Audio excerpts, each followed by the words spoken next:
Hello, hello. Welcome back to my world. My name is Lorrie. If this is your first time here, welcome. I'm super glad that you found your way here. And if you're coming back, thank you, thank you, thank you. I'm so glad to see you. It is a beautiful day in the middle of April 2022. And although I'm not out in the garden today, I am going to be talking about gardening today because I am going to get in on a collaboration. Now, this collaboration was started by Danny over there at Wicked Awesome Gardening, and it is a collaboration about the 5 things that you will never grow again and 5 things that you will always grow in your garden. So we're just going to dive right in here, and I'm going to start with the things that I won't grow. So let me just blah, blah, blah, blah, blah. I'm going to leave that in because I'm not editing this. The collaboration it has to be tagged with hashtag 5 Mustsandneveragains, and you'll see that it'll be in my title. And you need to mention Wicked Awesome Gardening in there. If you want to mention me as well, that's fantastic. But if not, you don't have to. Just make sure that you mention Danny over at Wicked Awesome Gardening and thank her for starting this fantastic collaboration. And again, like I said, it's the 5 things I will always and never grow again. So I'm going to start with my never agains. The first one on the top. Now, I'm a big fan of saying never say never because you never know what is going to change, and if things change, my list of never grows could possibly change as well. So that being said, let's get on with it. My first thing that I will never grow again is beans, whether they're pole beans or runner beans or bush beans. I just find like I love growing beans and I love the way they look and I love the way they grow and they produce, but I have a very small garden. And honestly, if you want to be able to can beans, you got to have a big area to be growing beans. And I grew a bunch last year that were drying beans, and I ended up with maybe, I don't know, maybe a pound and a half, maybe 2 pounds of dried beans, which, cost me $1 at the dollar store. And it took up like a huge amount of space in my garden just to grow that little bit of beans. So that is one that I will not do again. Another one that I won't do again is peas. Now, I thought that because peas were supposed to be cool weather crops, that they would come up earlier and that they would be done earlier. But it turns out they don't come up any earlier. Even if you plant them in January, they still won't come up until, the end of February, beginning of March, and they're still not going to be ready until mid-June, which again, peas take up a lot of space. If you want to grow them to keep them, which we don't, we only grew them because I love to eat peas fresh out of the garden. And so they rarely made it inside the house anyway. But they still took up quite a bit of room. Even just having 3 or 4 plants for me to nibble on still took up a lot of room. And the problem that I found was they took up room too late in the year for me. I was thinking that I could plant my peas early, I would have them up early, I'd be able to harvest them early, and I'd be able to clean those beds out by the end of April, beginning of May, to be able to rotate crops and put something else in there. But that was not the case. They weren't done until mid-June, and by that time it was too late to rotate anything else in to that area. So that's something else that I will never grow again. So the third thing that I will never grow again is winter squash. And the reason that I won't grow winter squash is because nobody in my house likes winter squash. So even if I do grow it, nobody's going to eat it. And I've tried a variety of different things to make it taste better, but we just do not like the way it tastes. So there's no sense in growing it at all. And then number 4 for things that I will never grow again are brassicas like cauliflower and broccoli. They take up a ton of room. I'm not a huge fan of them. And every time I've tried to grow them, um, well, they haven't done so great, which is one reason to not grow them again. But they've always become bug infested, and they get these little, I don't even know what kind of bugs they are, but they just cover the entire plant, and it completely grosses me out to even look at it, let alone think of picking all those little things off of there.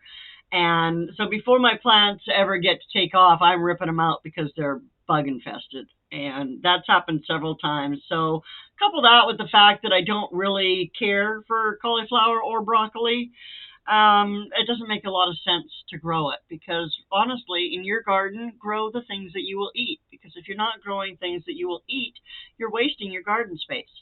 So that is number 4. And number 5, I had a tough time coming up with actually a number 5 of things I will never grow again. Because like I said, I'm a firm believer in never saying never, because you never know when things are going to change. But something that I most likely will never grow are sweet potatoes. And again, it comes down to taste. One thing, they sprawl and they take up a ton of room. And if you know anything about my garden, you know that it's not very big, and I don't have a lot of room for things to sprawl out. So that, coupled with the fact that we're not big fans of sweet potatoes, the only way I really like sweet potatoes is in sweet potato pie. So, that doesn't quite make a reason to grow something. I know they're good for you. I know all that stuff, but we don't eat it. We don't have room for it. And so chances are I will never grow it. And let's move on to the 5 things that I will always grow in my garden. And I'm sure that these 5 things are things that a lot of other people always grow in their gardens as well, because they're some of the most popular plants, and most gardens have them. So number 1, of course, is tomatoes. I love growing tomatoes. There is nothing better than a tomato fresh plucked off the vine. The taste is amazing, and store-bought tomatoes will never, ever come close. Like Jess from Roots and Refuge Farm says, store-bought tomatoes taste like disappointment, and it is so true. So tomatoes are something I will always grow in my garden.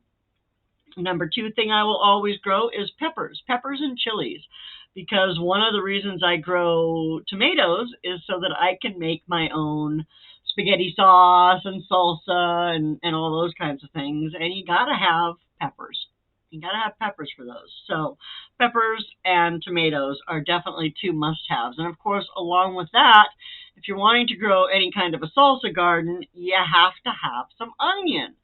So I haven't had a ton of luck with onion in the past, but my dear sweet friend Bunky has given me some tips that I put into use this year, and I'll keep you guys posted on all that, let you know how I do. But onion is something that is a must-have for me. It's something I use in almost everyday cooking.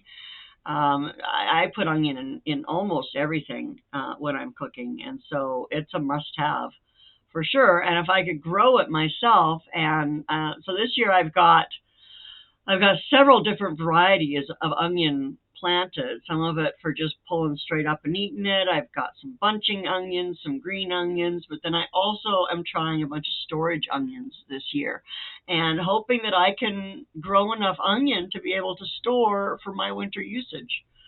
So I also dehydrate onions and make my own onion powder and all that kind of stuff. So something else that I will always grow is my own garlic. Because ever since I discovered growing my own garlic and making my own garlic powder, I gotta tell you, it makes a huge, huge difference in the way that you cook. Being able to cook with it, the flavor and the strength of your garlic powder is 20 times more than what it is from that stuff you buy in the store. It's just amazing, the difference in taste. And again, it's as easy as dehydrating the garlic and then grinding it up in a spice grinder. And then you've got your own garlic powder. I do that once a year. And then plus having fresh garlic for garlic toast and just all kinds of bruschetta. No, bruschetta doesn't have garlic, but Other things have garlic. I love a garlic toast. I love putting garlic in everything. It goes in my spaghetti sauce, of course, goes into my salsa, and those are two things that I'm going to be definitely canning this year. Let's see. That's number 3. Number 4 is going to be my strawberries. I will always grow my strawberries. Again, I have a small strawberry patch, and they very rarely make it into the house. They usually get eaten as I pick them, although I have been known to share one now and again. It doesn't happen often. I usually eat them all up before I even get away from the strawberry patch, but that is something I love being able to do, is to just go out, pick a couple of strawberries, and chow down on them in the garden. There's nothing better, again, than fresh from the garden. And my number 5 thing that I will always grow in my garden is my own herbs. Even before I could have an actual garden, I had an herb garden. And I started growing my own oregano and basil and parsley. And again, when you grow it yourself and you dry it yourself and you store it, it's just so much more flavorful than the stuff that you buy in the store. And if you have just a small little area where you can grow, herbs are fantastic because they don't take up a whole ton of space. Some of them you can grow year round indoors, others you can put outdoors, but I grow just about all of my own herbs and spices. So as much as I possibly can, I am going to be growing my own herbs forever, forever and ever. Even when I can't garden anymore, I'm sure that I will still have some parsley and maybe some cilantro and basil. You got to have basil. So there you go.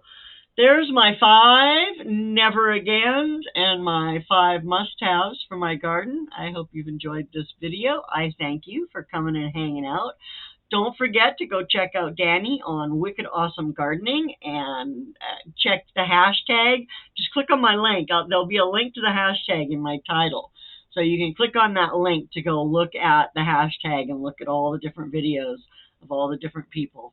And I would really love to hear, what are your 5 must-haves and 5 never-agains for your garden. So feel free to join into this collaboration and make your voice heard. I'm going to bid you a good day and say thank you so much for coming and hanging out with me today. If you would like, you can subscribe. It's free all day today, and all day tomorrow, all day, every day, free, free, free. So be sure to subscribe and hit that notification bell so you get notified whenever we put up a new video. I hope that you have a fantastic day. Take good care of yourself. I will see you soon. Bye now.